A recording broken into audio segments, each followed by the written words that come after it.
আসসালামু আলাইকুম। অনেকদিন পর আপনাদের সাথে ব্লগ নিয়ে চলে এসেছি আমি। আজকে দেখাবো একটা সুন্দর একটা বড় একটা অ্যাগ্রো ফার্ম, যেটা সারা অ্যাগ্রো, যেটা কালুরঘাটের আগে সিএমবিতে অবস্থিত। অনেকে চিনে থাকবেন। হ্যালো, আসসালামু আলাইকুম। আমরা সারা অ্যাগ্রো চলে এসেছি এবার কোরবানের ফার্স্ট অ্যাগ্রো ভিজিট। তো ইনশাল্লাহ আপনাদের গরু সব দেখাবো। এখানে বিশাল বড় গরু উঠে দেখা যাক। আসসালামু আলাইকুম। সারা অ্যাগ্রোতে চলে এসেছি। এটা হলো কালুরঘাট সিএমবি নেমে ওখান থেকে যেটা শিল্প এলাকা আছে, বেসিক শিল্প এলাকা, ওটাতেই পড়ছে। আর এটা সারা অ্যাগ্রো, মানে এটা সিএমবি বলে। এটা বিশাল বড় একটা খামার। আজকে আপনাদের ঘুরে দেখাবো ইনশাল্লাহ। আনফর্চুনেটলি সব বড় গরুই সোল্ড হয়ে গেছিলো, সেজন্য ওই এরিয়াগুলোতে যাওয়া যাচ্ছিল না। এই দুইটাই একমাত্র বড় গরু ছিল দেখার মতো, যেগুলো সোল্ড ছিল না।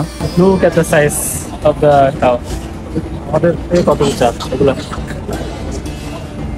কিন্তু এবার বেশিরভাগ বড় গরুগুলাই সোল্ড হয়ে গেছে, আর বেশিরভাগ মানুষ বাসায় নিয়ে গেছে। আর এখানে বেশিরভাগ থাকে প্রত্যেকবার সোল্ড হলেও, কিন্তু এবার অর্ধেক খালি হয়ে গেছে। আসলে আগে না এসে আমি ভেবেছিলাম এখনই অনেক থাকবে, কিন্তু অর্ধেক এখানে গরু নিয়ে চলে গেছে। তো বেশিরভাগ তো সোল্ড, আর সোল্ডগুলো দেখা যাচ্ছে না কাছে গিয়ে। ডেফিনেটলি এক্সপেক্টেড ডিসঅ্যাপয়েন্টেড হয়েছে, যেহেতু সব গরু দেখতে পারছিলাম না। যেগুলো স্পেশাল বড় গরু ওগুলো দেখার জন্য এখানে গিয়েছি, কিন্তু ওগুলো ঠিক মতো দেখতে পারছিলাম না, যেতে দিচ্ছিল না। এখানে রেস্ট্রিকশন ছিল অনেক কিছু।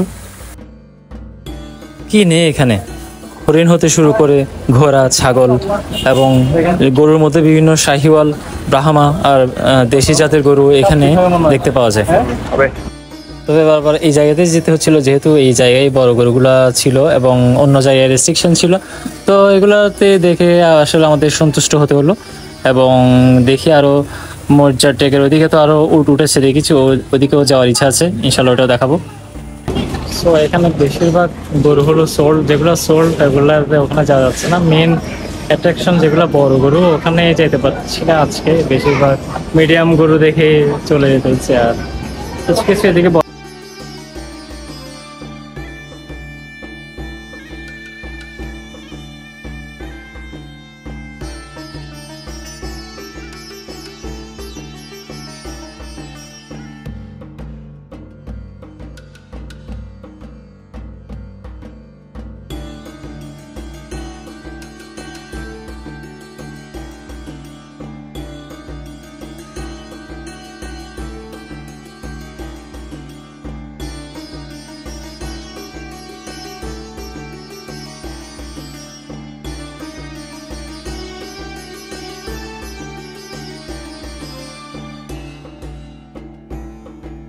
সারা এগ্রো থেকে আজকে টাটা।